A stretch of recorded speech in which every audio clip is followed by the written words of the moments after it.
And in fact एक case में हमने देखा है जहाँ पे घर पे शादी थी एंड मदर की डेथ हो गई ओल्ड एज होम में। फैमिली लेने नहीं आ रही है जस्ट बिकॉज कि उनको शादी पहले कंप्लीट करनी है। सो ये घर पे रिकवरी एजेंट्स ऐसे ही आके आपको हरास भी कर सकते हैं, धमकी भी दे सकते हैं? Any female who is in a live-in relationship can claim maintenance also, like एक married woman की तरह।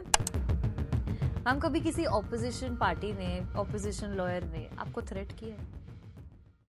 हाय guys, today we have doctor Parul Gurudev, जिन्होंने अपने 17 साल के एक्सपीरियंस में बैंक के केसेस भी देखे हैं, कंपनी और एम्प्लॉइज के केसेस भी देखे हैं, वाइफ हस्बैंड की लड़ाइयां भी देखी हैं और बूढ़े माँ बाप को कैसे बचाया जाता है वो भी देखा है। So today we just do not have with us an advocate, but also a mother, a businesswoman, we can say an independent director, we can say an all-rounder.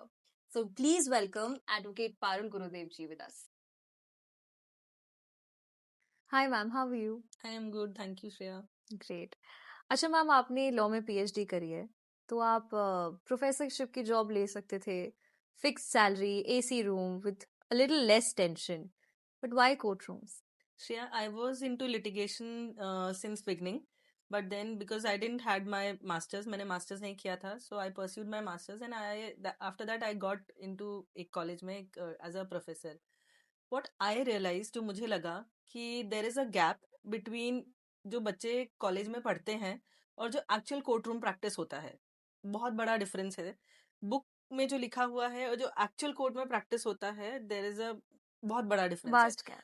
तो मुझे ऐसा लगा कि कमिंग बैक इनटू लिटिगेशन और as being a visiting faculty, मैं इस gap को cover कर सकती हूँ, जहाँ बच्चों को मैं ये बता सकती हूँ कि एक्चुअल कोर्ट रूम प्रैक्टिस में क्या होता है और आप बुक में क्या पढ़ते हो। दो बुक के थ्रू ही, नॉलेज के थ्रू ही आप कोर्ट में प्रैक्टिस कर पाते हो, बट हमारे इंडियन जुडिशियल सिस्टम में काफी चीजें हैं जो डिफरेंट है और जो बुक में है वो काफी डिफरेंट है। तो उस गैप को ब्रिज करने के लिए मुझे लगा कि मुझे लिटिगेशन में आना चाहिए and I should get back as a visiting faculty. तो इसीलिए मैं अलग अलग कॉलेजेस में लेक्चर्स भी देती हूँ और as a hobby I am an visiting faculty and I am into academics and into litigation also. Great ma'am. अच्छा, आपका पहला केस कौन सा था जो आपको बहुत दिल से छू गया?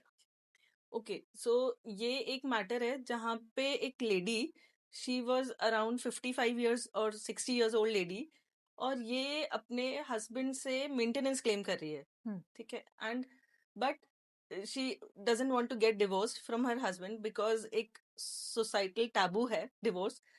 तो वी आस्क कि आप मेंटेनेंस क्लेम कर रहे हो, आप अलग रह रहे हो, डोमेस्टिक वायलेंस भी लगा रहे हो, लेकिन आप डिवोर्स नहीं डाल रहे हो। तो उसका क्या रीजन है? शी सेड कि नहीं, मैं डिवोर्स नहीं ले सकती, मुझे अपने बच्चों के आगे शादी भी करनी है, but she wanted to get maintenance.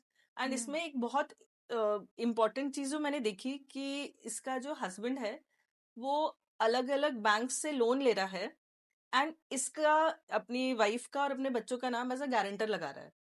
She literally cried in front of the court saying कि मैं डोमेस्टिक वायलेंस का केस वापस नहीं ले सकती, ये मुझे डेली हैरेसमेंट वहां रह के नहीं कर रहा है, बट जो लोन के लिए जो लोग आते हैं या मुझे फोन कॉल्स आ रहे हैं वो मुझे हैरेस करते हैं। तो इनडायरेक्टली हैरेसमेंट हो ही रही है। एग्जैक्टली, तो वो इनडायरेक्टली डोमेस्टिक वायलेंस हो ही रहा है। एंड देयर आई रियलाइज कि डोमेस्टिक वायलेंस सिर्फ घर पे रह के नहीं होता है, डोमेस्टिक वायलेंस वो कोई बाहर से रह के भी कर सकता है and through other means also. Exact. So this was the case. Okay ma'am. So ये घर पे रिकवरी एजेंट्स ऐसे ही आके आपको हरास भी कर सकते हैं, धमकी भी दे सकते हैं? नहीं, देखो श्रेया, इसमें आरबीआई की गाइडलाइंस है दैट ये जो रिकवरी एजेंट्स होते हैं, बैंक के रिकवरी एजेंट्स, वो उनके लिए कुछ डायरेक्शंस हैं। First of all that they can call between 9 AM to 7 PM in the evening, इसके बीच में ही वो कॉल कर सकते हैं। उसके पहले और उसके बाद में किसी भी एजेंट को ये अलाउड नहीं है कि आप रिकवरी के लिए कॉल करेंगे, पहली चीज। दूसरी चीज, ये किसी के घर में डायरेक्टली नहीं आ सकते हैं। पहले इन्हें लीगल नोटिस, बैंक्स को एक लीगल नोटिस सर्व करना होगा जिनसे भी लोन रिकवर करना है, और उसके बाद आप उनसे कांटेक्ट करोगे जैसे भी होगा। बट लीगल मतलब ये जो रिकवरी एजेंट्स हैं ये घर नहीं जा सकते हैं, और ना ही ये धमकी दे सकते हैं किसी को, फोन कॉल पे धमकी भी नहीं दे सकते हैं, घर जाके धमकी नहीं दे सकते हैं। एक मैटर था जिसमें एक बंदे को रास्ते में रोक के, हमारा एक क्लाइंट था, उसको रास्ते में रोक के उसकी गाड़ी उससे छीन ली थी। So this was illegal. कि एग्जैक्टली, हाँ। रिकवरी एजेंट हैं आप, ठीक है, आप रिकवरी कर सकते हो, but there is a proper procedure to it. तो आप उसी तरीके से आप प्रोसीजर के थ्रू ही जाओगे, आप इस तरीके से रास्ते पे रोक के या किसी को गाली गलौज फिर करके नहीं जैसे कर अगर सकते। इन्होंने रास्ते में जैसे रोक लिया या किसी के घर चले गए, धमका दिया, गाली दे दी या किसी को हाथापाई हो गई, तो हम इनके अगेंस्ट एफआईआर बिल्कुल कर बिल्कुल सकते आप हैं। एफआईआर कर सकते हो, and I am saying RBI की गाइडलाइंस है, तो ये हम्म। गाइडलाइंस के अकॉर्डिंगली बैंक को चलना पड़ेगा, बैंक इससे डिविएट नहीं हो सकता। आप पहले इसके लिए अगर आप बैंक ऑफिसर से बात करेंगे इसके बारे में या बैंक मैनेजर से बात करेंगे, वो जरूर हेल्प करेंगे आपकी, और नहीं तो फिर आप एफआईआर भी लॉन्च कर सकते हो इनके अगेंस्ट पुलिस में। पर आई थिंक ये जो मिडिल क्लास फैमिली है, coming back to the other track, middle class family जैसे बैंक लोन्स ले लेती है, तो क्या ये अपने कुछ इनके कुछ लिमिटेशंस होनी चाहिए, कैसा होना चाहिए? देखो हमने जो आजकल ट्रेंड देखा है, हम्म। स्पेशली यंगस्टर्स, वो क्या करते हैं सोशल मीडिया में इन्फ्लुएंसर बनने के लिए या फिर हम्म। शो ऑफ करने के लिए वो गैजेट्स हो गए या बाइक्स हो गए या कार्स उनको चाहिए, दे वांट इट। हम्म। तो उसका सबसे इजी तरीका वो जो उनको लगता है कि आप बैंक लोन ले लो, बाद में पैसे देते रहेंगे, ईएमआईस पे भरते रहेंगे, hmm. But they do not understand कि एक अलग तरीके का एक ट्रैप है। बैंक लोन एक अच्छा है, ठीक है, आपको हेल्प करता है, but it is also a trap. आप हम्म। कहीं ना कहीं एक ट्रैप में फंस रहे हो जहां पे हर महीने की ईएमआई है, ईएमआई एक बार डिफॉल्ट हुई, दो बार डिफॉल्ट हुई, एंड यूर गॉन, आपको ये समझ में भी नहीं आएगा कि बैंक फिर आपके पीछे पड़ जाएगा। हम्म। तो ये चीज जो मैंने देखी है कि सोशल मीडिया का इन्फ्लुएंस बहुत ज्यादा है, और बैंक से अगर लोन लेना है, नेसेसिटी है, बहुत ज्यादा नेसेसिटी है, आपके पास फाइनेंशियल कोई भी बैकग्राउंड नहीं है या आपके पास सेविंग्स नहीं है, हम्म। तो आप बैंक लोन लो, एंड पहले बैंक की ईएमआई प्रॉपरली समझो कि किस तरीके से आपको ईएमआई देनी है, कि अगर ईएमआई नहीं भी दे पा रहे हो तो नेक्स्ट आप बैंक से जाके बात कर सकते हो, अदरवाइज आपका सिबिल खराब हो जाएगा। तो आप एग्जैक्टली। यंग एज में तो आप लोन ले ले रहे हो, लेकिन फिर आगे जाके के आपके लिए आपका ब्लॉक हो जाते हो, आप फिर आगे लोन ले जो एक्चुअल आपको लोन चाहिए होता है। ओ, अच्छा मैम, तो जैसे ये डर रहता है कि बैंक हमारा घर छीन सकता है, तो वो वाला सिचुएशन कब आती है?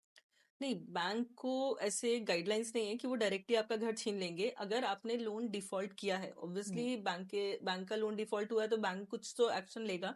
हम्म। तो सबसे पहले वो सेक्शन 14 सरफासीज एक्ट के अंदर आपको लीगल नोटिस भेजेंगे। एक सर्टेन पीरियड ऑफ टाइम दिया जाता है कि आप अपना बैंक का लोन वापस करें, और नहीं है तो एटलीस्ट कुछ ईएमआईज आप भर दें। और अगर आप वो नहीं कर पाते हैं, उसके बाद फिर कंस्ट्रक्टिव पोजीशन का वो नोटिस इशू करते हैं। अगर वंस ये कंस्ट्रक्टिव पोजीशन का नोटिस आ जाता है, उसके बाद आपको थोड़ा इशू हो जाता है कि आपका हो सकता है घर वो ऑक्शन पे चला जाए। उसके लिए एक आपके पास ऑप्शन होता है कि आप डीआरटी चले जाएं, डेब्ट रिकवरी ट्राइब्यूनल। वहां जाके आप एक स्टे ऑर्डर ले सकते हैं कि अभी थोड़ा दिन रुक जाए बैंक और आपके प्रॉपर्टी पे कोई भी ऑक्शन ना करे। बट फिर भी अगर आप कोर्ट आपको टाइम देता है सर्टेन पीरियड ऑफ टाइम, तब भी आप अगर लोन पे रीपे नहीं कर पाते हो, तो फिर बैंक के पास ऑप्शन होता है कि वो ऑक्शन करा सकती है। और बट ऐसा नहीं है कि डायरेक्टली बैंक उठ के एक दिन आपने नहीं लोन पे किया तो आपका घर हम्म। बिक जाएगा, ऐसा नहीं होता है। There is a certain procedure, और वो बैंक को प्रोसीजर फॉलो करना ही पड़ता है। ओके, तो मतलब अगर अगर प्रॉपर्टी इलीगल हुई तो? हाँ, प्रॉपर्टी इलीगल हुई तो बैंक को लोन नहीं देना चाहिए, क्योंकि बैंक भी पहले चेक करती है कि प्रॉपर्टी रजिस्टर्ड है, सारे पेपर्स अनरजिस्टर्ड है। के हाँ हाँ, साथ, ऑब्वियसली हाँ। पेपर्स चेक करती है। But we have also seen कि कुछ ऐसे बैंक्स होते हैं जो चल नहीं रहे होते, या which are not good banks. वो सिर्फ अपना बिजनेस चलाने के लिए वो ऐसे लोन ऐसे प्रॉपर्टीज पे भी लोन प्रोवाइड कर सकती प्रोवाइड है। कर देते हैं। हम्म। वहां पे क्योंकि बोल सकते हो क्योंकि बैंक का भी अपना धंधा चलना है, ये भी है, तो वो दे देते हैं। Usually I think privately owned privately banks. Owned, obviously private banks ही देते हैं, नॉट द गवर्नमेंट बैंक्स। अच्छा मैम, जो अभी latest I think Sainik Farms का जो केस आया है, so what are your takes on that? देखो, सैनिक फार्म का जो लैंड है, it is a greenfield land, and उस पे कंस्ट्रक्शन नहीं होना चाहिए।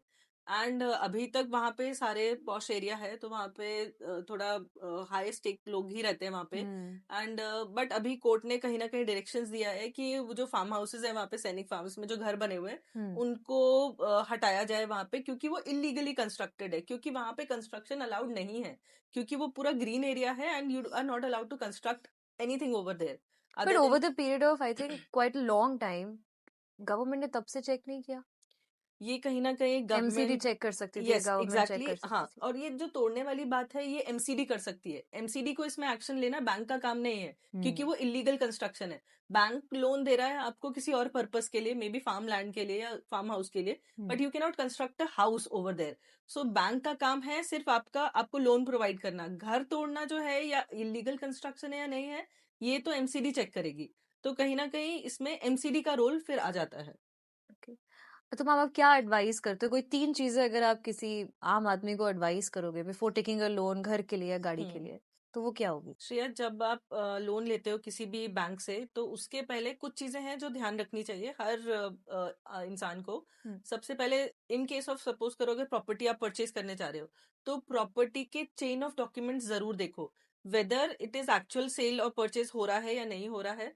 क्योंकि कई बार हमने ऐसा देखा है कि एक ही प्रॉपर्टी को 2 से 3 लोगों को, अलग अलग लोगों को सेल कर दिया जाता है।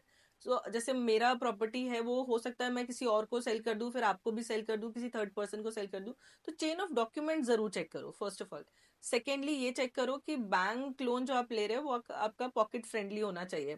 आप उसका इंटरेस्ट रेट दे सकते हो, जितना इंटरेस्ट पे आप लोन ले रहे हो या नहीं ले रहे हो, वो आप दे पाओगे, रीपे कर पाओगे या नहीं कर पाओगे। तीसरा, आप जब भी एग्रीमेंट साइन करो, तो एक एक टर्म्स एंड कंडीशंस को अच्छे से पढ़ लो। सिर्फ आई अग्री करने से नहीं होता है, क्योंकि हम बाद में जाके उसी चीज में फंस जाते हैं। लोग अग्रीमेंट को ठीक से पढ़ते नहीं है। और एक एक क्लॉज को आप चेक करो, क्योंकि बैंक हर एक क्लॉज को डिफाइन करता है। ऐसा नहीं है, बैंक्स भी अपनी तरफ से पूरा कॉशियस लेते रहते हैं, और वो एक एक कंडीशन को डिफाइन करते हैं। तो आपको भी पूरे टर्म्स एंड कंडीशंस पढ़ के ही साइन करना चाहिए। ग्रेट, आई थिंक ये टिप मैम सब लोगों को बहुत हेल्प करेगी। अच्छा, now let's come to another section. हम अगर कंपनीज और एम्प्लॉयज की बात करें तो ऐसे कौन कौन से फ्रॉड्स हैं, या आपने ऐसे क्या केसेस देखे? आई एम श्योर बहुत सारे केसेस देखे होंगे, आप एक शेयर करना हमारे साथ, जिसमें कंपनीज अपने एम्प्लॉयज के साथ फ्रॉड कर लेती है। ओके, सो कंपनीज जो मैंने जो स्पेसिफिकली देखा है कि वो कंपनीज जो है वो टाइम पे अपने एम्प्लॉयज को सैलरी पे नहीं करते हैं। क्योंकि आप जब भी कॉन्ट्रैक्ट साइन करते हो अपनी कंपनी के साथ, अगेन आई वुड से, जब भी आप कॉन्ट्रैक्ट साइन करो, कॉन्ट्रैक्ट को अच्छे से पढ़ लो। क्योंकि दे फिक्स अ डेट जिस दिन पे उन्हें आपको सैलरी सैलरी रिलीज पे करनी है। करनी है। तो एक आध दिन का ऊपर नीचे हो सकता है, सैटरडे संडे आ जाता है, वर्किंग डेज में ही सैलरी अगर आती है तो चलता है। बट अगर ज्यादा डिले होता है तो ये कहीं ना कहीं कंपनी का फ्लॉ है। इसमें कंपनीज अपना डेट और ये सब छुपाने के लिए वो ये सारे काम करते हैं। दूसरा जो हमने देखा है, कंपनीज क्या करती है, जो एम्प्लॉयज आपके पास काम नहीं कर रहे हैं या छोड़ के भी चले गए, उनको भी पेरोल पे दिखा देते हैं, सो दैट कि वो अपना कहीं ना कहीं ये दिखाते रहे कि हाँ ये एम्प्लॉयज हमारे इसमें है, और अपना फंड्स बचा लेते हैं उस नाम पे। तीस डमी डमी या अकाउंट्स डमी डमी अकाउंट्स या डमी एम्प्लॉयज क्रिएट कर देते हैं, क्रिएट करके। और अपने अकाउंट्स में हेरा फेरी करते हैं। That is also very bad thing जो कंपनीज हमने देखा करती है। तीसरा, कंपनीज प्रोविडेंट फंड के नाम पे काटती तो है आपका पैसा, लेकिन आपको पीएफ पे नहीं करती है। आपका पीएफ कटता रहेगा, आपको बोला जाएगा कि आपको मिलेगा जब आप छोड़ दोगे कंपनी या आप रिटायर हो जाओगे, बट आपको वो नहीं मिलता है। नाउ वन मोर थिंग, मैंने जो देखा था कि एक फैकल्टी है जिनका 5 साल पूरा होने वाला था, एंड उनका ऑब्वियसली 5 इयर्स के बाद उनका पीएफ और ग्रेचुटी स्टार्ट होना था। But company made it a point कि उनको 4 इयर्स 6 मंथ्स में ही उनको हटा दिया जाए। हटा दिया। ये दे प्लेड वेरी स्मार्ट। अब इसमें ये होता है because that faculty, she was really very good faculty, और उनके साथ ऐसा नहीं होना चाहिए था। बट दे जस्ट वांटेड कि नहीं, उनका पीएफ स्टार्ट ना हो या ये सारी चीजें हमें स्टार्ट ना करना पड़े, तो उनको कोई ना कोई और बहाना देके उनको हटा देती है वहां से। So that means it's not just there in big companies, it's there in universities, yes yes institutions exactly, like that. Universities, organisation, छोटे छोटे ऑर्गेनाइजेशन, स्कूल, कॉलेजेस, स्कूल्स में भी अभी एक बहुत बड़ी एक चीज चल रही है कि आपको स्टार्टिंग में 6 मंथ्स के लिए प्रोबेशन पीरियड पे रखा जाएगा, एंड उसके बाद आपको परमानेंट करते हैं। लेकिन अभी रिसेंटली हमने एक देखा है कि वो 6 मंथ्स की जगह इट्स बीन 5 इयर्स, दैट जो फैकल्टी है उनको हर 6 महीने बाद बोला जाता है नहीं, आपको 6 मंथ्स के और कॉन्ट्रैक्ट पीरियड पे रख रहे हैं, फिर 6 मंथ्स का कॉन्ट्रैक्ट पीरियड, सो दैट वो जो समर ब्रेक होता है उसका सैलरी ना देना पड़े, और जो विंटर ब्रेक होता है उसका सैलरी ना देना पड़े। So these are certain things जो आप जब भी आप कॉन्ट्रैक्ट साइन करो, तो सोच देख समझ ले। के करो। और कहीं ना कहीं एम्प्लॉयज को भी जस्ट बिकॉज क्योंकि उनके पास और कोई जॉब होती नहीं है, तो मजबूरी में कॉन्ट्रैक्ट साइन कर देते हैं। Great ma'am. अच्छा, ये जो इलीट ग्रुप्स रहते हैं, रिच क्रीम क्लास ये गवर्नमेंट से जो फंडिंग्स अपनी लेते हैं कुछ प्रोजेक्ट स्टार्ट करने के लिए, बट आई थिंक पैसा तो जेब में चला जाता है पर एम्प्लॉयज को फेयर शेयर नहीं मिल पाता। इस पे आपका क्या स्टेक है? फेयर शेयर भी नहीं मिल पाता है, और जो एक्चुअल फंडिंग जिस चीज के लिए लिया रहता है वो वो काम भी भी करेक्ट स्टार्ट जगह नहीं पे। होता है। हाँ। सो देर आर मेनी केसेस, बहुत बड़ी बड़ी कंपनीज हैं, और ये क्या करते हैं कि गवर्नमेंट से फंड्स ले लेंगे, हम्म। लेकिन वो जो काम एक्चुअल स्टार्ट करना है, कंस्ट्रक्शन का काम है या कोई एनजीओ स्टार्ट करना है, एंड स्पेसिफिकली मैंने देखा एनजीओज, एनजीओज वो खोलते हैं just for the sake of opening the NGO. बड़े बड़े लोग एनजीओ स्टार्ट कर देते हैं सो दैट फंड्स इधर से उधर कर सकते हैं। हाँ। सो अगेन ये गवर्नमेंट जनरली ऐसे लोगों पे फंड्स नहीं देती है, बट कहीं ना कहीं वो किसी ना किसी जुगाड़ से वो फंड्स ले लेते हैं, एंड दैट इज वेयर ये कंपनी, अभी देखो आप इंडिया में बहुत सारे ऐसे कंपनीज है जो फ्रॉड करके और लोग हम्म। बाहर चले जाते हैं, बाहर भाग जाते हैं, and we all know about बहुत सारे ऐसे कंपनीज हैं। सो अगेन इस तरीके कंपनीज पे अब कहीं ना कहीं गवर्नमेंट रोक लगा रही है, एंड गवर्नमेंट ये देख रही है कि वो एक्चुअल जो फंड आप ले रहे हो वो जिस पर्पस के लिए आप ले रहे हो वो उसी में ही यूटिलाइज हो। आई थिंक एक सरप्राइज इन्वेस्टिगेशन या विजिट्स विजिट, हाँ, होने बहुत जरूरी है कि अगर एग्जैक्टली exactly। और बट हाँ, कहीं ना कहीं गवर्नमेंट लोन देने से पहले भी या ऐसे फंड्स रिलीज करने से पहले डॉक्यूमेंट्स को भी वेरीफाई करना चाहिए कि जो जिस काम के लिए आप ले रहे हो डॉक्यूमेंट या फंड्स ले रहे हो वो डॉक्यूमेंट सही है या नहीं है। कंपनी फ्रॉड तो कंपनी नहीं है, या जो उन्होंने सब्सिडरी कंपनीज बना रखी है वो just for the sake of name सेक तो नहीं चल रही है। पर अभी गवर्नमेंट क्या कर रही है इन द सेंस कि अगर गवर्नमेंट इतनी इंस्पेक्शंस करती है तब भी इंस्पेक्शन होने की क्या, इंस्पेक्शन पे जो आदमी को भेजा जाता है, ऑफिसर को भेजा जाता है, उसे भी खरीद लिया जाता है। नहीं, अब थोड़ा कहीं ना कहीं इस चीज पे लगाम लग रही है, but I feel hmm. Is कि ऐसा नहीं हो रहा है, क्योंकि जो गवर्नमेंट ऑफिशियल्स भी हैं जो इस तरीके के पैसे खा रहे थे, हम्म। उनकी घर भी रेड पड़ रही है, और वो भी इस चीज से बच नहीं पा रहे हैं। सो अगेन कहीं ना कहीं ये फ्रॉड करने के बाद आप बच नहीं सकते हो, थोड़े दिन आप बच सकते हो, लेकिन हम्म। एंड रिजल्ट आपका फिर वो खराब हो जाएगा फिर। आई थिंक कोई एक तो सुन ही लेगा, जीएसटी एग्जैक्टली वाले नहीं तो कोई ना कोई ईएमआई वाले नहीं तो कंपनी, बैंक वाले नहीं तो गवर्नमेंट, कोई कोई तो ना, सुनेगा। एग्जैक्टली। ओके। अगर मैम हम coming back to the topic, अगर हम कंपनीज के बारे में बात कर रहे थे तो बड़ी सारी ऐसी कंपनीज होती है जो फॉल्स एलिगेशन अपने एम्प्लॉयज पे लगा लेती हैं जस्ट बिकॉज वो चाहती है कि ये बंदा रिप्लेस हो जाए। तो कोई ऐसा केस आपके पास हो? यस, जनरली जो मैंने देखा है विमेन्स के केस में ये बहुत ज्यादा होता है, जहाँ पे वो अगर अपनी वॉइस रेस करती हैं अगेंस्ट सेक्सुअल हरासमेंट, इस चीज को लेके उन्हें बहुत ज्यादा हैरेस किया जाता है। एंड इनफैक्ट हमारे पास एक केस आया था जहाँ पे this female, she was a very good law faculty, and she was forced to leave the job. In fact forced क्या, उसको रिप्लेस ही कर दिया, the because just for the reason because she raised her voice against the sexual harassment that was caused by the HR employee, HR head, जो उस university या college का head था, हम्म। उस वही सेक्सुअल हरासमेंट या हरासमेंट में इन्वॉल्व था, and she tried raising the voice, उसने मेल लिखा एंड सब जगह इन्फॉर्म किया, and the very moment she came back, घर आई और उसके बाद उसका अकाउंट ब्लॉक हो गया, उसको रिजाइन करने को बोल दिया। So this is where I feel females को ज्यादा फेस करना पड़ता है मेल्स से ज्यादा।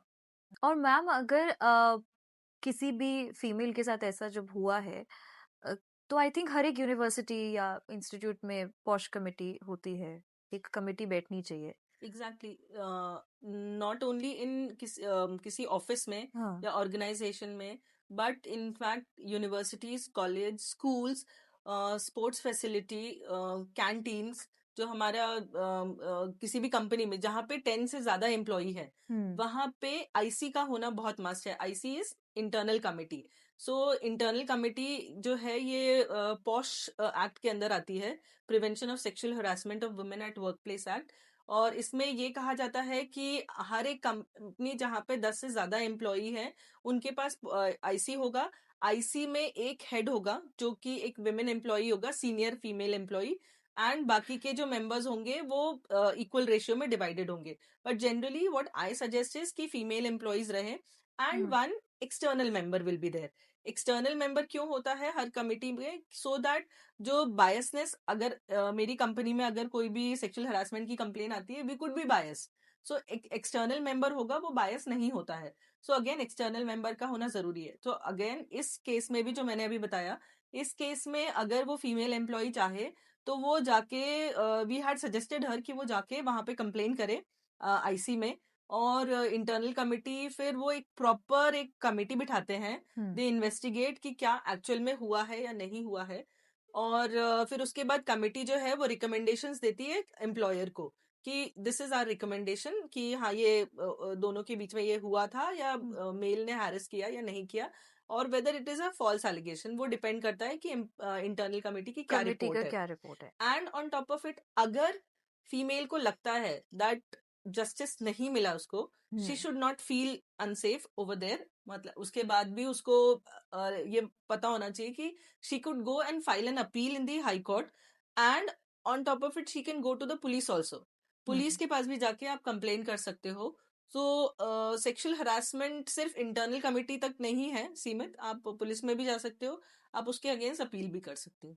आई थिंक काफी फीमेल्स रुक जाती है because of the family, because of the name that's there, that is there, but I think society. Raising your voice is very important. आप नहीं उठाओगे वॉइस, आप नहीं बोलोगे, तो वो आप इस कंपनी में नहीं तो दूसरी कंपनी में सहोगे, तो कहीं ना कहीं आपको सहना पड़ेगा। So once you raise your voice, then you will get justice.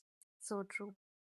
अच्छा मैम, अगर हमने डेलिबरेटली किसी इंस्टीट्यूट ने अगर ऐसा किया और हमें लगता है कि दिस इज द, किसी फीमेल को लगता है this is the end of this world, तो अगर हम हाई कोर्ट में जा रहे हैं जैसे आपने बताया, तो उसके लिए भी कुछ प्रोसीजर्स हमें फॉलो करने पड़ते हैं? नहीं, आपको अपील फाइल करना है। Okay. अपील, बट अगेन यहाँ पे भी एक केस मैं एक रेफर करूंगी। There was a client of ours, and she was in a very big organisation, I won't name the organisation obviously, but कहीं ना कहीं उसने कंपनी ने उसको निकाला, बाहर कर दिया उसने, and she filed an appeal against that company and that employer. वो एम्प्लॉयर जिसने उसको हैरेस किया था वो रिटायर भी हो गया है, उसको 8-10 साल हो गए रिटायर हुए, and it's been years, 16 years हो गए, उसको अभी तक जस्टिस नहीं मिल पाया है। सो ये ऐसा भी केस हो जाता है। सो यू नो जस्टिस थोड़ा सा डिलेड मिलता है, डिले बट होता शी है। Will get the justice. अच्छा ma'am, you being into POSH for a very long time, और बहुत लोग ऐसे हैं जो पॉश से बहुत अनअवेयर है कि what is it all about, और हमारे लिए क्या प्रोटेक्शन के लिए हमारे राइट्स हैं। So please talk over that. लोगों को आई थिंक थोड़ी अवेयरनेस होनी बहुत जरूरी है। देखो, posh act is nothing new, it is since 2013 posh act लाया गया था। एंड पॉश एक्ट एक ऐसा एक्ट है जिसको हर एक company, organisation, sports facility, school, colleges, एक लाइब्रेरी, हर जगह ये एप्लीकेबल है, फर्स्ट ऑफ ऑल। सेकेंडली, जहां पे भी 10 से ज्यादा लोग हैं जिस भी कंपनी में, वहां पे पॉश एक्ट एप्लीकेबल। और अगर आपके घर में हमारी जो हाउस हेल्प आती है, मेड्स जो हमारे घर पे आती है, उनके ऊपर भी पॉश एप्लीकेबल है, क्योंकि उनके लिए हमारा घर ही वर्क प्लेस है। सो जो भी फीमेल एम्प्लॉय किसी भी ऑर्गेनाइजेशन या कमिटी या किसी भी कंपनी में जा रही है काम करने, वो उसके लिए वर्क प्लेस कहलाता है। अगर उसके साथ कोई भी हैरेसमेंट होता है, इनफैक्ट अगर कोई भी लड़की इंटर्नशिप के लिए आ रही है या इंटरव्यू के लिए आ रही है, या just for the sake of parcel delivery के लिए भी आ रही है, या एक स्वीपर भी है, या क्लीनिंग स्टाफ भी आपका है, उसके ऊपर भी पॉश एप्लीकेबल है। सो अगेन उसके साथ अगर उस जगह पे कोई भी सेक्सुअल हरासमेंट होता है, she can file a complain against that person जो उसके साथ सेक्सुअल हरासमेंट कर रहा है, to the IC, internal committee. In fact अगर अभी एक रीसेंट जजमेंट के अकॉर्डिंगली, अगर मैं किसी और कंपनी में किसी मीटिंग के लिए जा रही हूँ या किसी और काम के लिए भी जा रही हूँ, वहां पे अगर उस दूसरी कंपनी का कोई भी एम्प्लॉयर या एम्प्लॉय मेरे साथ हरासमेंट करता है, I can file a complain in my company also. मैं अपनी कंपनी में के इंटरनल कमिटी को उस दूसरी कंपनी के एम्प्लॉयर या एम्प्लॉय के अगेंस्ट कंप्लेन कर सकती कंप्लेन हूँ। कर सकते। सो अगेन इसका अगेन लोगों को या फीमेल्स को इसके बारे में ज्यादा नहीं पता है, और अगर पता भी है, they hesitate to file the complain just because of the societal pressure, कहीं ना कहीं फैमिली प्रेशर, और कहीं ना कहीं उनको लगता है कि उनको दूसरी जगह जॉब नहीं मिलेगी। But I think yes, everything comes to a pause when it comes to society, pressure और समथिंग. बट अगेन ये हमें देखना पड़ेगा कि ये जो लॉज बनाए गए ये हमारी सेफ्टी के लिए बनाए गए हैं. अगर हम नहीं कंप्लेन करेंगे तो और कौन कंप्लेन करेगा? वॉइस तो हमें रेज करनी है. In fact there is a judgement, Calcutta high court का जजमेंट है जहां पे ये जो पॉश है ये स्कूल गर्ल्स के ऊपर भी एप्लीकेबल है.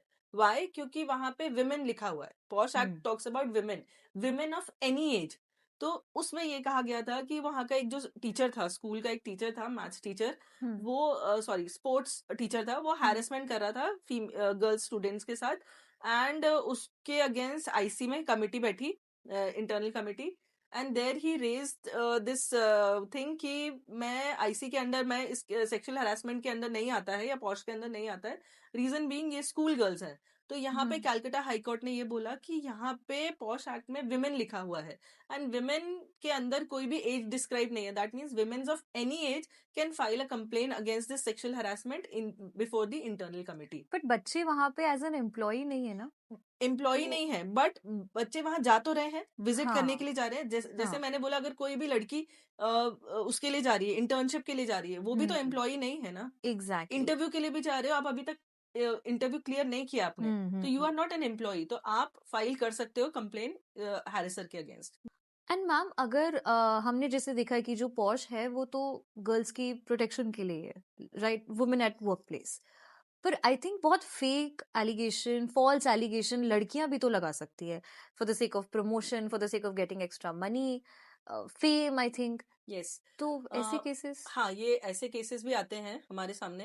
और जहाँ पे फीमेल्स जो है, because now they are very aware of their rights, जहाँ उनको ज्यादा अवेयरनेस हो भी गई है, तो वो क्या करती हैं कि just for the sake of, जैसे आपने बोला, प्रमोशन के लिए, या फिर उनको काम, अच्छा काम चाहिए है या आगे बढ़ना है, तो वो फेक कंप्लेंट्स भी कर देती हैं. So here we as POSH trainer we ensure कि हम कंपनीज में सारे एम्प्लॉयज को, मेल और फीमेल दोनों को साथ में बिठाए. जब भी आप ट्रेनिंग कराते हो, पॉश की ट्रेनिंग कराते हो, साथ में बिठाए. एंड वी मेक श्योर कि दोनों को ये समझ में आए कि किस चीज को आप कंप्लेन कर सकते हो, किसकी आप कंप्लेन नहीं कर सकते हो. कई बार ऐसे होता है कि बॉस आपको किसी काम के लिए डांट दिया. काम के लिए डांटना will not come under sexual harassment, क्योंकि आपका वो काम को लेके बोल रहा है, तो उसमें कहीं भी सेक्सुअल कनोटेशन नहीं है. सिमिलरली अगर बॉस आपको ये बोल रहा है कि आप ओवर टाइम करो, ओवर टाइम जो अगर लग रहा है कि हाँ मार्च एंडिंग है, आपको ओवर टाइम करना है, आप जेन्युइनली सारे एम्प्लॉयज रुके हुए हैं, आपको अगर वो बोल रहा है रुकने के लिए, that will not come under sexual harassment. तो यहाँ पे फीमेल्स कहीं ना कहीं एस्केप करने के लिए या आगे बढ़ने के लिए फेक कंप्लेन्स भी कर देती है. एंड इट इज वेयर जहाँ पे मेल्स बहुत ज्यादा हैरेस फील करते हैं, जहाँ पे मेल्स की गलती नहीं भी होती है, उनको भी इसके आईसी के प्रोसीजर के थ्रू गुजरना पड़ता है. And that is where we make sure कि दोनों साथ में चीजें समझें. एंड अगर मेल्स के साथ ऐसा कुछ भी हो रहा है, अगर मेल्स को लग रहा है कि उनके अगेंस्ट फॉल्स कंप्लेन है, तो वो आईसी में तो कंप्लेन नहीं कर सकते हैं सेक्सुअल हरासमेंट के against, but yes they can file a complaint in HR के सामने वो कंप्लेन कर सकते हैं कि उनको ये गलत फंसाया जा रहा है. मैम जब से ये एक्ट आया है तब से क्या रेशो है, मतलब पहले ड्रास्टिकली थोड़ा चेंज आया है जिस तरीके Yes. से फॉल्स एलिगेशंस भी लोग पुट अप कर रहे हैं? देखो, दोनों तरीके के केसेस में आगे बढ़े हैं दोनों केसेस. जैसे पहले फीमेल्स को पता भी नहीं था कि वो सेक्सुअल हरासमेंट एक्चुअली सहती जा रही थी, और उनको पता भी नहीं था कि हमें कंप्लेन करने के लिए कोई एक ऐसा मैकेनिज्म है भी. अब फीमेल्स को पता है कि ये मैकेनिज्म है, and it is really good, क्योंकि कहीं ना कहीं फीमेल्स ने ये फेस किया है. वी हैव सीन फीमेल्स के साथ ये होता रहा है और ये आगे होता भी रहता है. कहीं ना कहीं लोग जो पावर में रहते हैं वो ही उनको डोमिनेट करने की कोशिश करते हैं. बट यस, कहीं ना कहीं इसका एक रिवर्स साइड भी है, या आप दूसरा एंगल भी बोलोगे कि दूसरा एंगल है कि मेल्स को भी ये फेस करना पड़ रहा है कि कहीं ना कहीं उनके अगेंस्ट फॉल्स एलिगेशंस भी लगते बट हैं. They don't come under the POSH. No, they are not covered under POSH act. तो वो उनको प्रोटेक्शन कैसे मिल सकती है? वो they can file a police complain. Okay. They can file a police complain, they can go to the court also. Okay. और वो अपने एचआर के सामने भी कंप्लेन कर सकते हैं. अच्छा, इसमें काफी सारे कंप्लेन्ट्स जैसे हमारे पास आते भी हैं. यहाँ पे एक कंप्लेन आया था हमारे पास कि एक फीमेल और मेल एम्प्लॉई बोर्ड मीटिंग के अंदर रूम में गए, एंड बिकॉज बोर्ड मीटिंग का रूम में कोई कैमरा नहीं था, एंड जो डोर भी था वो नॉर्मल डोर था. सो अगेन फीमेल ने कंप्लेन किया रिगार्डिंग सेक्सुअल हरासमेंट जो उसके साथ मेल एम्प्लॉई था उसके अगेंस्ट. तो बाद में जो भी सॉर्ट आउट हुआ हो, बट उसके बाद कंपनी की पॉलिसी बन गई कि हर मीटिंग रूम में एक कैमरा होगा, साथ में जो भी आपके मीटिंग के डोर्स है, आपने भी देखा होगा ज्यादातर अब ट्रांसपेरेंट होते हैं।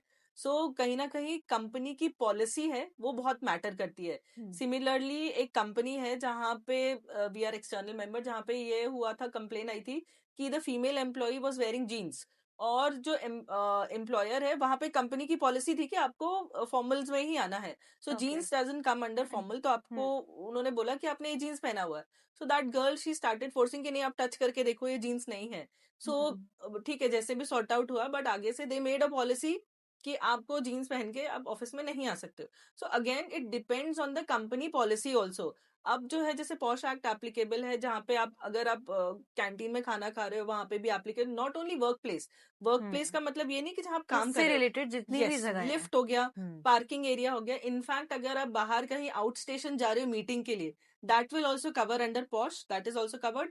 एंड अगर आप ओके। पिकनिक पे जा रहे हो, बस में जा रहे हो साथ में, that is also covered under workplace. Till the time you there with your employees yes, और मतलब कोवर्कर्स।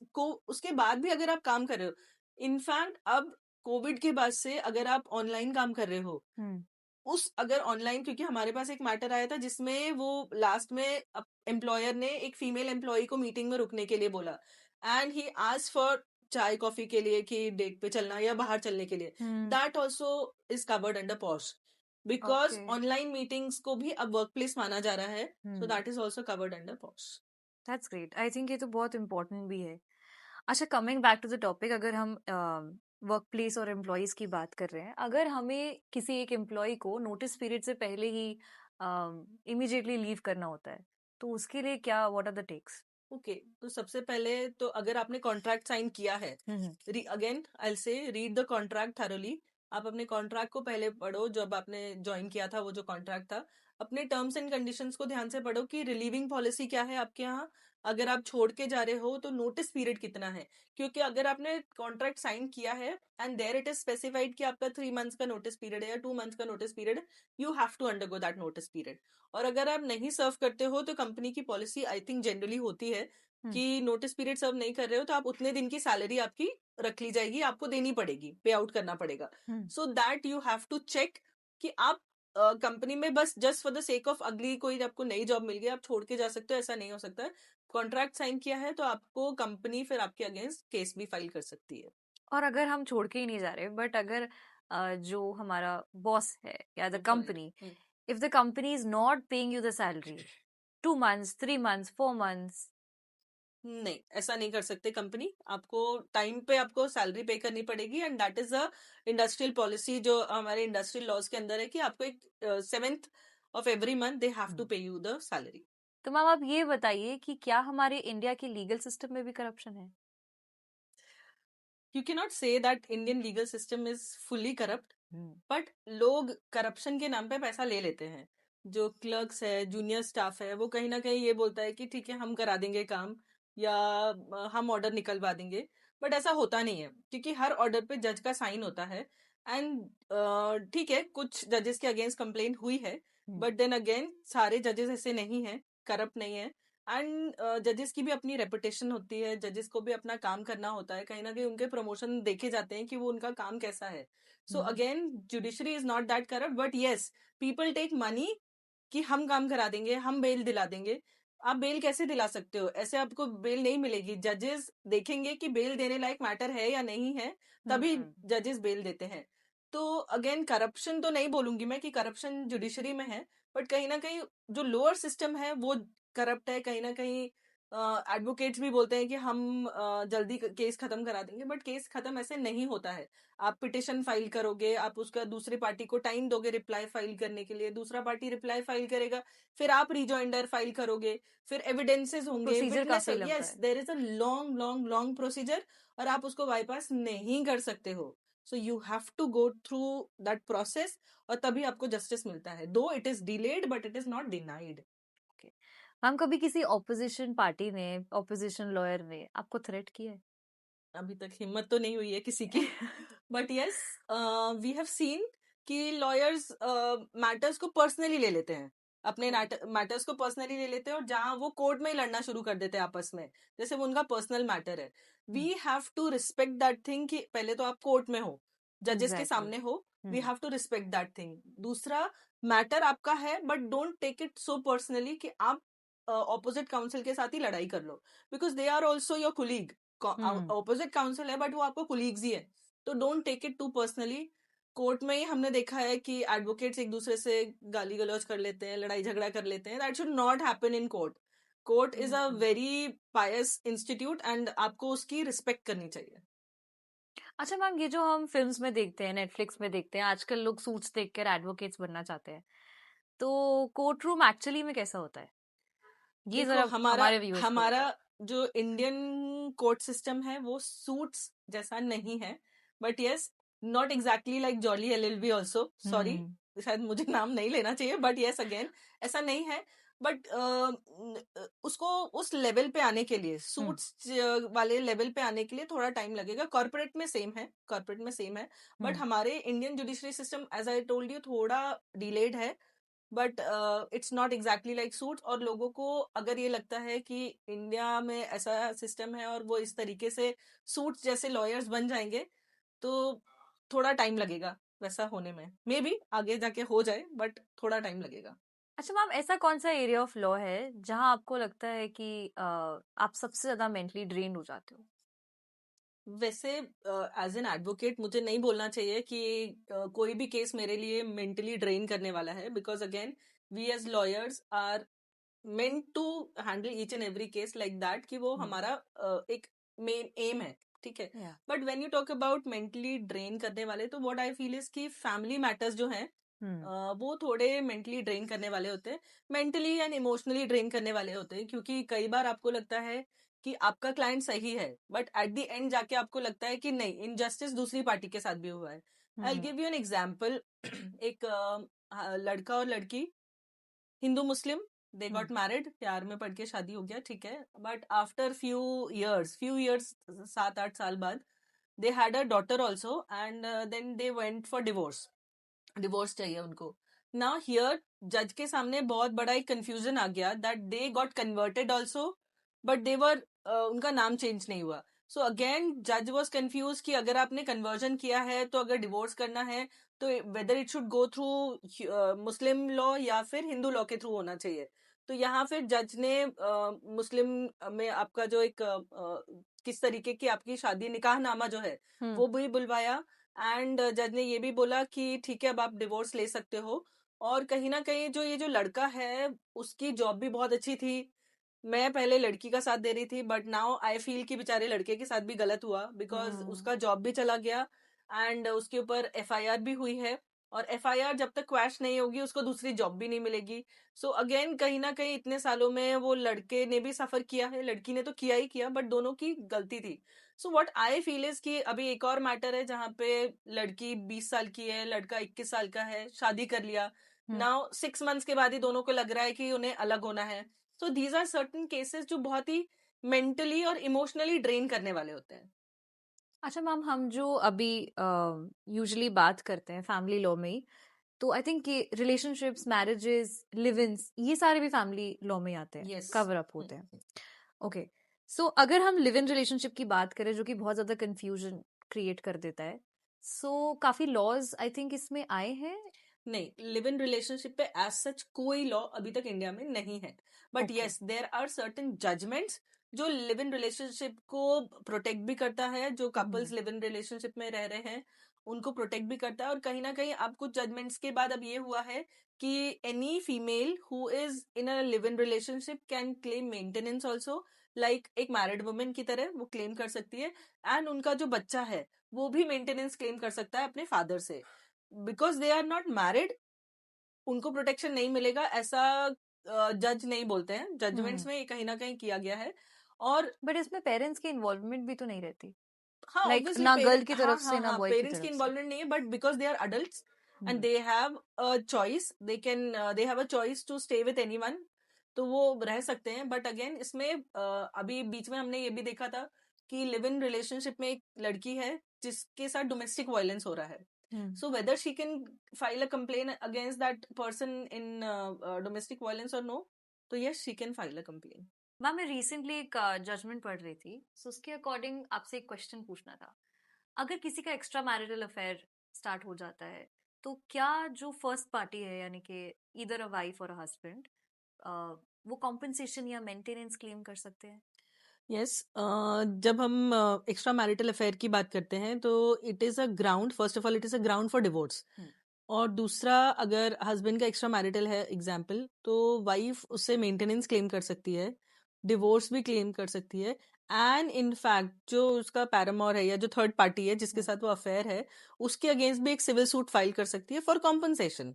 सो यहाँ पे जो एक रीसेंट जजमेंट है, इसमें कोर्ट ने यही किया है कि थर्ड पार्टी के अगेंस्ट सूट फाइल कर किया वाइफ ने, and she claimed maintenance under the civil suit compensation from that third party. Okay.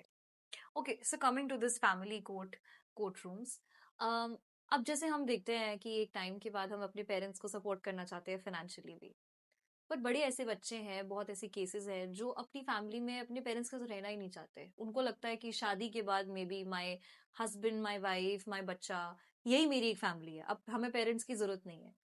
उन्हें इधर वो ओल्ड एज होम में भेज देते हैं या उन्हें अबैंडन कर देते हैं, तो उनके ऊपर कैसे लॉज इफेक्ट करते हैं? Shreya, it is a very sad reality जो आज हम देख रहे हैं कोर्ट्स में, कि लोग अपने पेरेंट्स को साथ में नहीं रखना चाहते हैं, उनको घर से निकाल देते हैं just because they are old and just because they want their own privacy. उनको निकाल देते हैं, ओल्ड एज होम में शिफ्ट कर देते हैं, उनको ये बोल के ले जाते हैं कि मंदिर ले जा रहे हैं या कहीं घुमाने ले जा रहे हैं, and they drop them to old age home.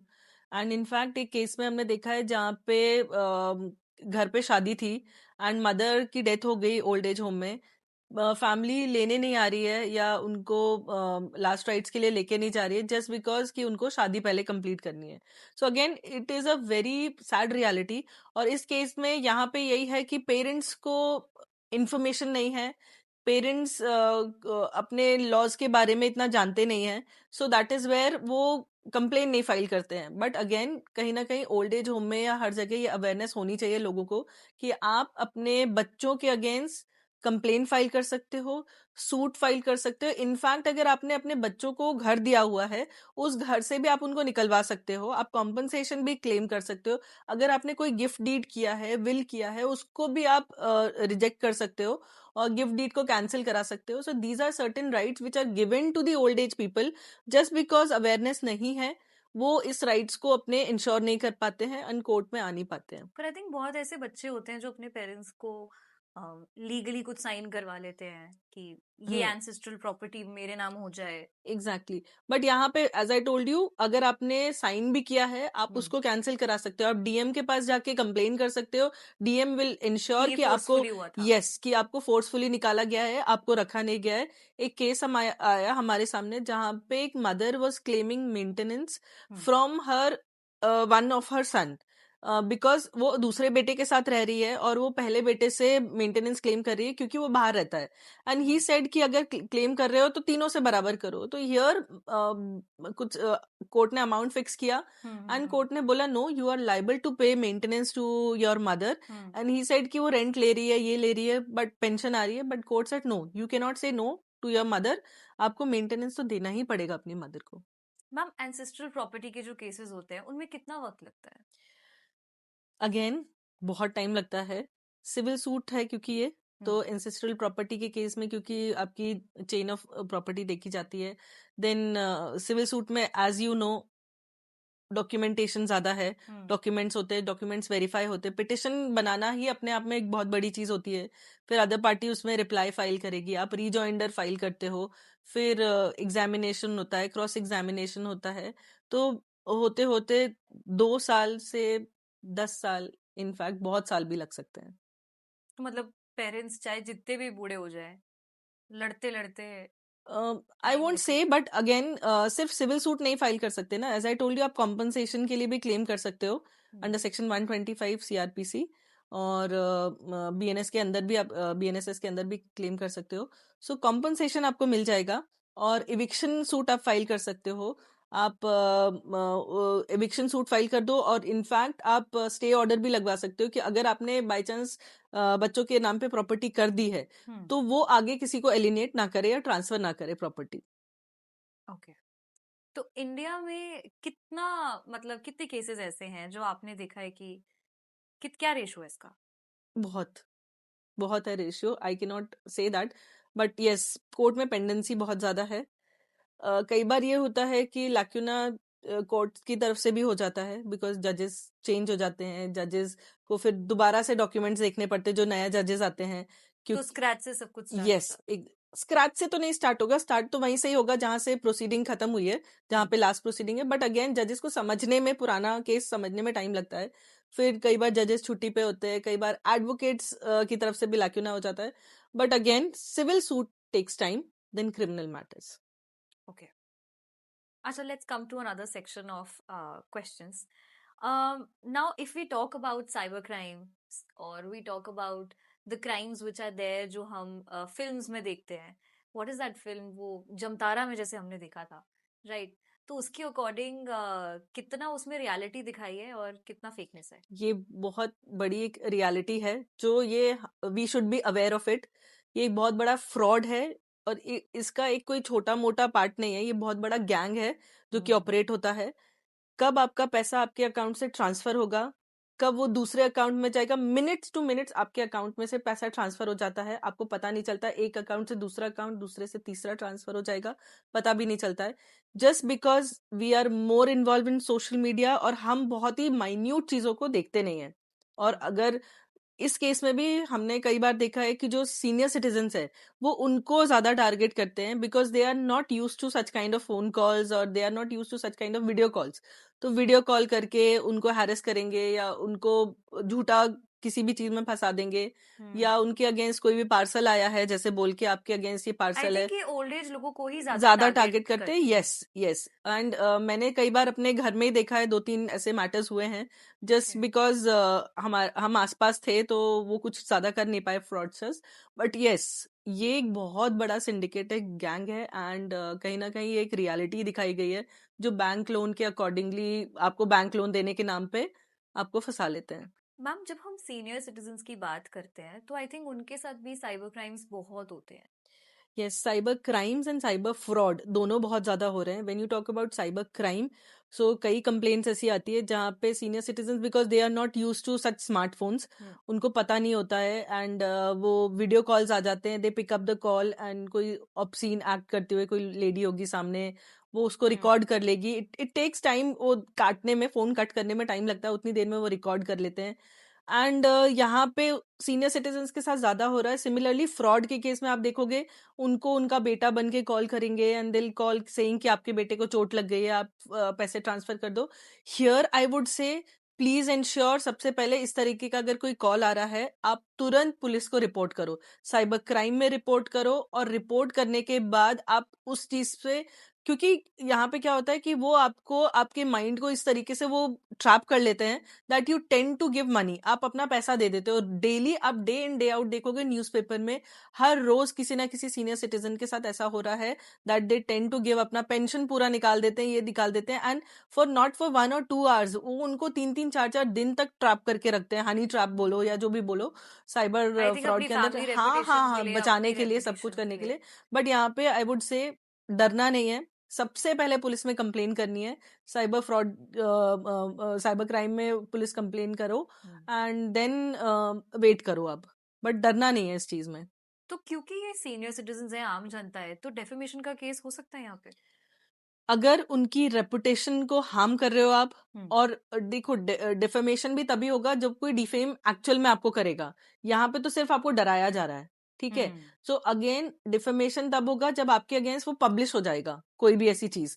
सिर्फ अगर मैं आपको ये बोल रही हूँ कि मैं ऐसा आपको, आपके अगेंस्ट ये स्टेटमेंट निकाल दूंगी, ये कर दूंगी, तो यहाँ पे आपको डराया जा रहा है, आप उसकी पुलिस कंप्लेन कर दो। लेकिन डेफेमेशन तो तभी होगा जब वो पब्लिश हो जाएगा ऐसा कुछ। तो अगेन अगर कोई सोशल मीडिया पे पब्लिश कर देता है या न्यूज़पेपर में कुछ आपके अगेंस्ट पब्लिश कर देता है, then you can file a defamation suit against the other person. और जनरली फ्रॉडस्टर्स ये डेफेमेशन नहीं करते हैं, वो कोई आपका नजदीकी होगा जो आपको डिफेम करना चाहेगा।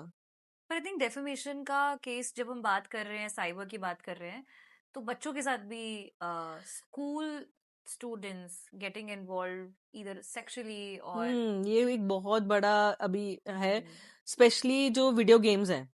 जो वीडियो गेम्स आ रहे हैं वहां पे बच्चों को ये समझ में नहीं आता है कि किस जगह पे हमें एंड करना है, and there they get trapped. वहां पे उनके साथ उनको ट्रैप किया जाता है, ईदर मनी एक्सटॉर्ट किया जाता है गेमिंग के थ्रू, या फिर उनको सेक्सुअल किसी एक्टिविटी में इन्वॉल्व कर लिया जाता है. इनफैक्ट यहाँ पे I would say rather parents को थोड़ा सा एक्टिव होना पड़ेगा कि आप अपने बच्चों को अगर फोन दे रहे हो, the kind of games that they are app पे डाउनलोड कर रहे हैं, ऐप के थ्रू कौन से गेम्स डाउनलोड कर रहे हैं, कौन सा गेम खेल रहे हैं, कितना देर स्क्रीन टाइम है, वो सब आपको चेक करना पड़ेगा. किससे वो गेम्स में चैटिंग कर रहे हैं, because they are not chatting over WhatsApp या इंस्टाग्राम पे, बट गेम में they are chatting to the other person.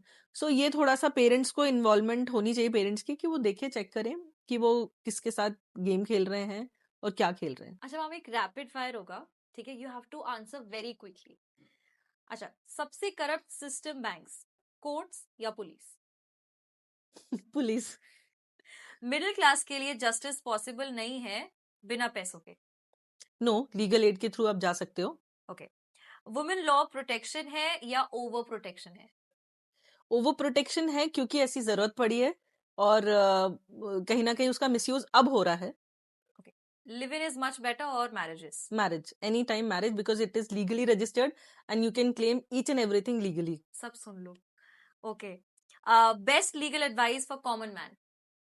B aware of your rights, क्योंकि कोर्ट ये बोलती है that ignorance of law is of no excuse. So आप ये नहीं बोल सकते हो कि मुझे इस चीज के बारे में नहीं पता था. तो आप इंडियन सिटीजन है, तो आपको हर एक लॉ के बारे में एटलीस्ट माइन्यूट से माइन्यूट जानकारी होनी चाहिए. ठीक है. Best okay, worst client type आपके एक्सपीरियंस में? Worst client, family matters. हाँ, तो मतलब स्पेशलाइजेशन हो गया. हाँ. ठीक है. कुछ रिग्रेट कि मैं ये कर सकती थी किसी केस में, मैंने नहीं किया? इमोशनली, मेंटली कुछ? आई थिंक जो ओल्ड एज पेरेंट्स होते हैं, उस केस में मैं थोड़ा सा इमोशनली इन्वॉल्व ज्यादा हो जाती हूँ, which I feel that is right also, क्योंकि they are old age parents and वहां पे उनके राइट्स को प्रोटेक्ट करना ज्यादा जरूरी है. सो अब ये क्वेश्चन थोड़ा पर्सनल है. Like you said that your son is into legal field, right? So आप कैसे उसे कोई एक एडवाइस देना चाहते हो?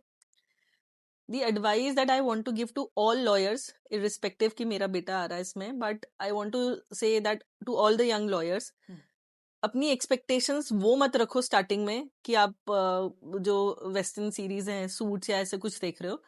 The ground reality in India is little bit different, but yes, aim always high रखो अपने, बट एक्सपेक्टेशंस वैसी मत रखो.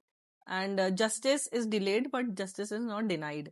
सो in litigation you have to have patience रखने की बहुत जरूरत है, जो क्योंकि कि आजकल के बच्चों में इस एरा में नहीं है, और दे वांट इमीडिएट मनी, जो नहीं आता है इस केस में. आपको थोड़े साल की प्रैक्टिस के बाद ही आ पाता है. सो ट्रू. अच्छा मैम, हमने सारे ऑलमोस्ट स्पेशलाइजेशंस कवर करे इस पॉडकास्ट में, तो कोई एक ऐसा केस आप एंडिंग केस देना चाहते हो जहां पे you thought that may be it's a criminal matter और a civil matter where you thought that it's too close to my heart? Yes, there is this matter, और जहाँ पे एक हस्बैंड वाइफ के बीच में डिवोर्स हुआ, and on the very last day of divorce, जब second motion file कर रहे थे, जो फैमिलीज हैं उनके बीच में थोड़ा सा हाथापाई हो गई. And there the other party, जो गर्ल के साइड के थे, दे वेंट क्वाइट, उन्होंने कुछ नहीं बोला. नेक्स्ट डे आके सेकंड मोशन भी कर दिया, लड़की ने पैसे भी ले लिए. एंड जो बॉयज की पार्टी थी, साइड था, उनको पता भी नहीं चला कि उनके अगेंस्ट एक एफआईआर भी हो गई है, क्योंकि वो लड़ाई हुई. And in that case you won't believe, the main accused, जो मेन हस्बैंड था, जो लड़ाई झगड़ा हुआ था, he expired during Covid, but उसके जीजा जी के अगेंस्ट वो केस चल रहा है. And it's been 7 to 8 years that he is being dragged into that case. और अब जाके फाइनली हम मीडिएशन के थ्रू उस केस को खत्म करवा पाए. But otherwise that is not exactly very close, but yes, I felt कि दूसरी party, just because of his ego, कि मुझे उसको सजा दिलानी है, भले एक दिन की सजा होगी, बट मुझे उसे सजा दिलानी है. So that is an ego. कई बार चीजें खत्म हो जाती है, उसको खत्म कर देना ज्यादा बेटर है, बजाय कोर्ट उसको लिंगर ऑन रखना ईगो की वजह से. Exactly. So I think ma'am it was such nice lovely talking to you. Thank you. बच्चे भी और सारे व्यूअर्स भी बहुत इंस्पायर होंगे आपने जो भी बताया हमें, जो भी अपनी नॉलेज दी. And thank you so much ma'am. Thank you Shreya. Can I have a honour to please shake hands with you? Thank you so much. So guys, thank you for watching this.